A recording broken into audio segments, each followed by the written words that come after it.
Good evening. Welcome to part, I've lost count, 11 of the Contemplations on the Ashtavakra Gita. The actual teaching tonight, the reading tonight is actually going to be really short. It's literally only four paragraphs, and it's titled Tranquility. And tranquility, ode to tranquility. Last couple of days for me haven't been particularly tranquil. Not necessarily, a lot of conflict within the, not necessarily family dynamic, but between certain children of mine together. And yesterday things kicked off a little bit because I've been putting down some rules regarding mobile phone use. And funnily enough, it's something I want to talk about tonight, actually, is the entrapment of consciousness, the prisons that we create for our consciousness. Don't know if you can read that t-shirt, but it says Converse. Yeah? Aware universe of convicts? Is this physical, material realm a prison? And are we ever getting out? Because sometimes I feel like I want to. Yeah. But in all seriousness, there are a lot of good, I suppose you can call them philosophers, thinkers, spiritual people.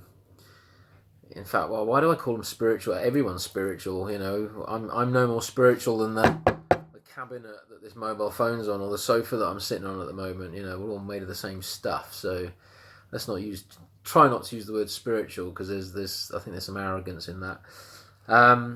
Let's call people slightly more free thinking, open minded, willing to expand and examine the unseen realms, examine the potentiality that we as souls can grow into beyond this physical experience. Okay, but it's very difficult to expand when we are either subconsciously, unknowingly, or even knowingly contracting.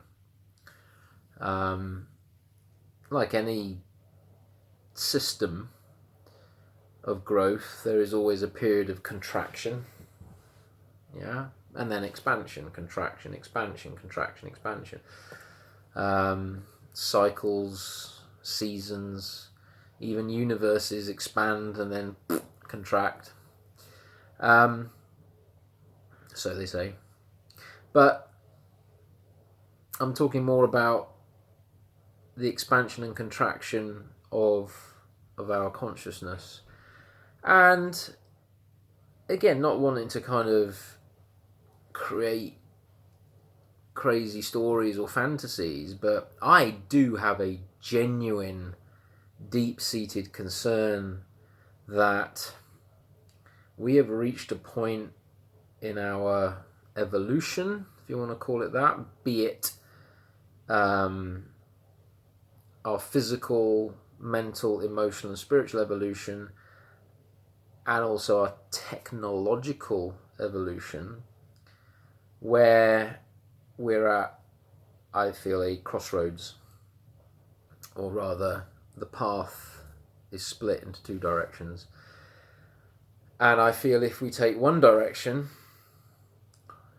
we may be creating a reality on this planet that, if you could see ahead, you might not want to see. And the other path might lead then to a reality on this planet which uses technology more responsibly and with more consciousness and awareness. whether there's agendas in play, whether there's conspiracies, all this kind of stuff that people like to talk about doesn't matter. The fact of the matter is, when you've got a mobile phone in your hand and you're scrolling and you're engaged, that's where your consciousness is. Okay? That is where your attention is. And the more you're doing this, if you notice my posture, the more you're looking down, the more you are contracting, okay, constricting yourself into a tiny little virtual reality. Yeah? We got TVs as well in our houses where, you know, we can constrict our attention onto another black box slightly bigger than the handheld device. But the way I see these things is they're there, or whether they've been created for this reason or not. What I've noticed in my children is that they've lost their ability to self-motivate, because these things have so much information and visual stimulation to them that they are literally masturbating their minds. Yeah? And when the mind gets addicted to that, it goes blind. It goes blind to itself. It goes blind to the bigger, wider, more expansive reality around itself. And it's such a shame to see, because from a personal perspective, you know, I've got 3 beautiful children. They got a lot of spark. They got a lot of spirit. Very individual, unique personalities. Amazing kids. Drive me potty 90% of the time, but I love them for it. All right. But yesterday something happened which I didn't love very much. I'd noticed over this lockdown period where, yeah, I've allowed them to use their devices over a period of time during the day, that they're becoming more and more reluctant to give them up. So I'll give you an example. I don't know whether it was yesterday or the day before. We'd been doing some stuff, and I said, right, guys, give us your phones. We're going to go for a walk. Or does anyone want to come out for a bike ride? Or does anyone want to do something in the garden, do something active, do something physical, do something different? Yeah, do some cooking, whatever. Yeah. No, I want to be on my phone, right? And it's almost become a default position for them. It's almost become a go-to position. So, as a dad, I try to create as much, not necessarily entertainment, but as much opportunity for learning and growth within the limited environment that I have of the house and the garden and the surrounding area. And I'm a very practical person, you know, so most of my, or most of the activities that I encourage my children to do are grounded in nature. They're grounded in physical activity. They're grounded in, you know, I would call healthy, balanced pursuits. Kind of the stuff that I used to engage in when I was a kid so many years ago, you know. I won't tell you how many. When we didn't have these mobile smart phones, right? They're not so smart. Well, they're very smart, actually. They really are very smart, because what I've noticed with my children now is they are taking instructions from these things subconsciously. You might see nothing at the moment, and they keep saying, oh, Dad, you're always complaining about our phones, And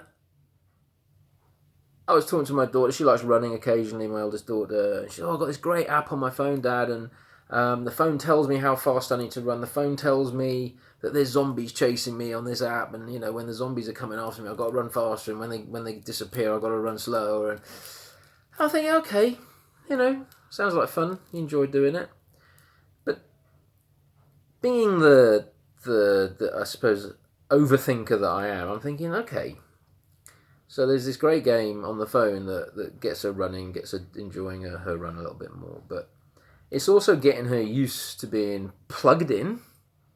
Okay, so again, when she's running, she can't hear traffic, she can't hear the birds singing, she can't take in the natural environment that she's in. So for me, there's a safety issue with that, right?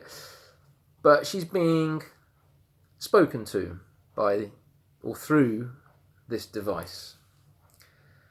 And when it says run faster, she runs faster.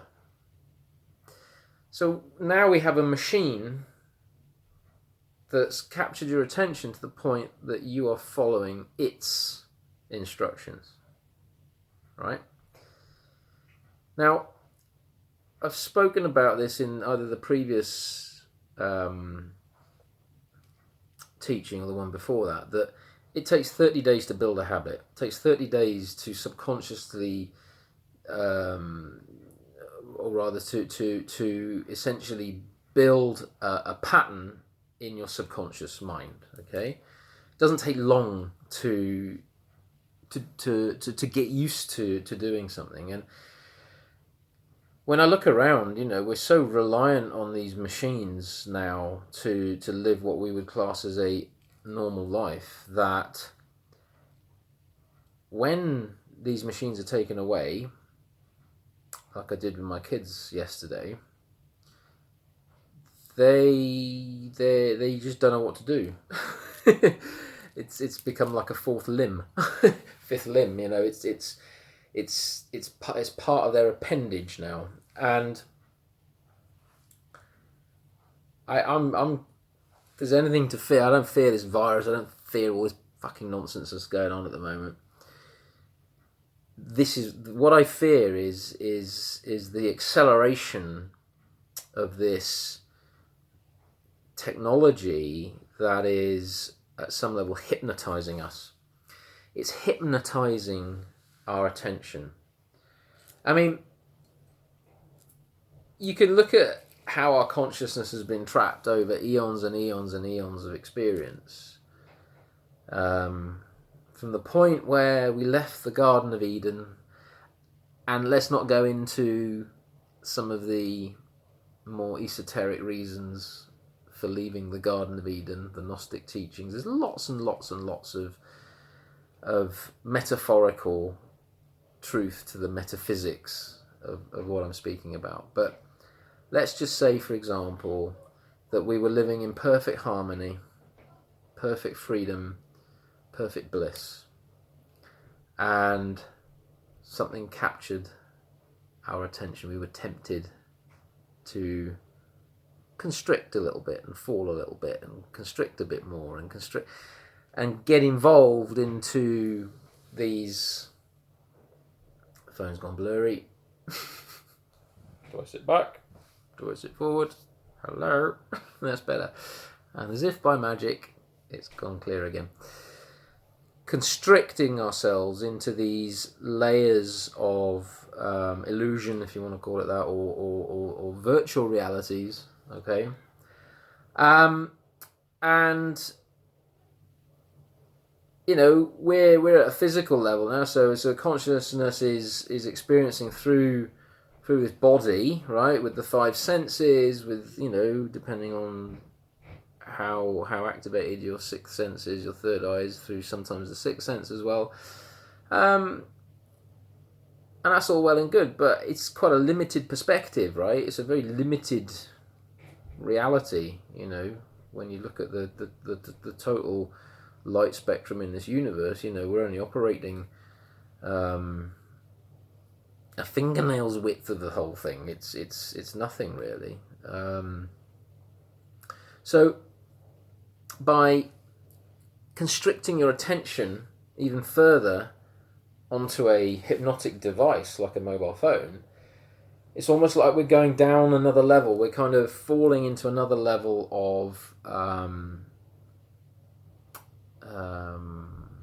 illusion or imprisonment. which is addictive. We become reliant on it.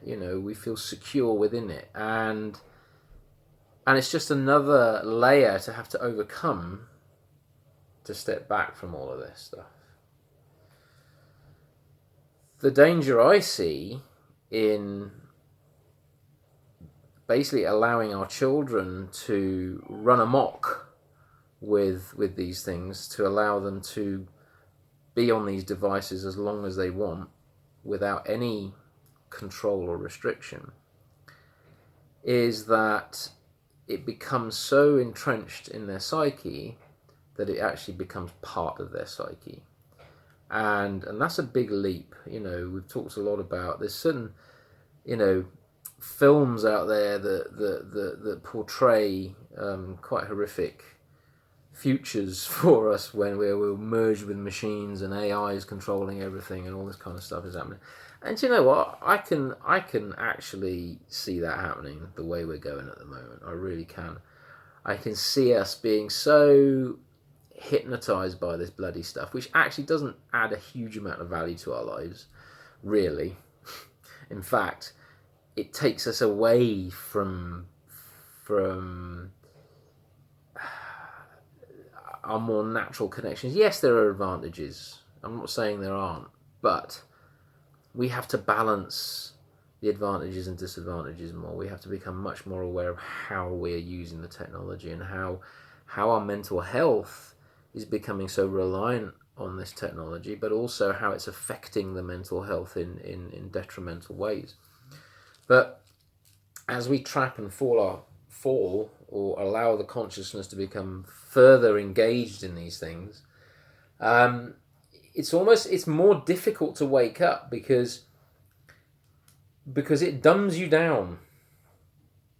Okay, it dumbs you down. The more information that's coming at you, the more visual stimulus that's coming at you, the less clarity you have. Okay, the less clarity you have, the less ability you have to reach an inner state of stillness, not only within your physiological and emotional energy bodies, but also your mind. Okay, the three centers I've spoken about: mind, heart, and motor sexual. When this is too much going on up here, it draws and steals energy from the other centers, which means these things become out of balance as well. And it gets to the point where, or it got to the point yesterday when I suggested that my children limit their time on their phones a bit more, and that I was going to install an app so I could actually stop them from, God forbid, using their phones too much. All hell fucking broke loose. I mean, it wasn't. It was hell. It was hell. They all manifested demons. Don't do this to my phone. So long and the short of it, we got through the conflict, we got through the situation, and again, it boils down to, between me and the children, it boils down to trust, and if I'm trusting them, I expect them to work with me, I work with them. But when they break that trust, then as a parent, I have to, at some level, not necessarily protect them, but if I wasn't doing something about this, then I'm not doing my job, right? I'm not playing my role properly, and there's a karmic implication for that. If I know, which I do at some level, that these things are harmful, and I allow that to harm my children because I'd rather have a more peaceful life, then there's an aversion to that, and that has a karmic repercussion. So no, I had to take some shit yesterday off my kids, a huge amount actually. It got quite nasty, and so today I was seeking tranquility, and fortunately we actually agreed that when I asked them to come off their phones now, they hand the phones over, with the consequence that if they don't, then I'm basically going to be cancelling their contracts. Yay! So, and they're aware of that, and they know I will do it. Okay, I attempted to install one of these apps on the bloody things and failed miserably because I am a technology Luddite. I can get by, but at some point I've gone enough's enough. I don't need 5G. 4G's fine. I don't need the latest smartphone freaking whatever. My phone is fine. I've got to the point where what more do we really need? And the more we need, the more we want, or rather the more we think we need, right? The more it's given to us. So we're manifesting this, yeah? Pinocchio in the fairground. And the more our consciousness is being sucked into these bloody things. So, from a soul perspective, this isn't good because the soul can get trapped further, yeah? And it might come to a point where the soul dies. The soul dies because the consciousness is so trapped in machines that there's no chance of escape. Because the mind has been so manipulated, the emotions have been so suppressed, and if you look at it from the extreme, even if we start getting plugged into these bloody things, right, it's hard enough seeing people so engaged in their phones, plugged in to the nines with earphones and goodness knows what, that the natural progression for that is microchips in your head and all sorts of stuff, and you just think, well, hold on a minute, if these things that we have in our hand are so hypnotic and can affect our thinking, yeah, can affect our emotional state, can affect so much about our soul matrix, that, I use the word matrix there, that we may not have an opportunity to wake up. Yeah? Souls wake up in their own time, okay? But the more you entrench yourself in this stuff, the harder it is to wake up. It really is hard to wake up. And that would be a great shame. Because, and I'll save it for another video, if you want to talk about the recurrence and recycling and reincarnation of our essence, our souls, our consciousness. We generally, when we reincarnate, it is said, it is written, and again, I can't speak with authority on this, but I can at least articulate a potentiality that we attract within our next experience where we are in our current experience. So if you want to talk about it vibrationally, like attracts like, law of attraction, the more we descend, the more we close our minds into technology, into matter, into materiality, the harder it's going to be to expand into a more liberated experience. So, are we creating a technological prison for ourselves? Are we already in a technological prison? I would argue yes. I would argue we already are in a technological prison at a certain level. Different nations have different levels of control, right? Just look at China at the moment. There's all sorts of crazy control going on there, and it has been like that for a long time, even without the technology. You didn't need the technology. You just needed the threat of a pistol to your head. But technology is a bit, it's a bit more around the back door, isn't it? You're almost giving, by engaging in it, you're almost giving consent to it. Yeah?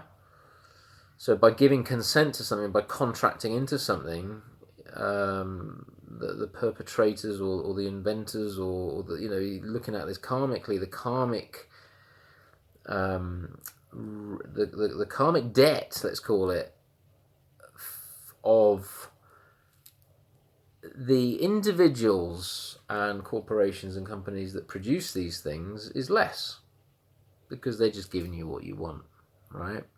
They're just giving you what you want. You could always turn your phone off. You could always say, I don't need a smartphone. I'll go back to a little Nokia. I can speak to people and I can text people. Yeah? So consumer power, you know? So all this stuff that's coming at us, it's only because we're attracting it. You know, we're creating it. And are we creating a much more supermax type of prison for ourselves? Are we creating even more of a converse for ourselves that we may never be able to get out of? So, food for thought. Yeah, and again, I will expand in further videos on the recurrence of the soul in nature, in the natural cycle of the cosmos, from the radiation kingdom, atomic kingdom, mineral, plant, animal, human kingdom, or pinnacle of animal evolution kingdom, into then human angelic, or then back into nature. Cycles of creation, cycles of recurrent samsara that many traditions talk about.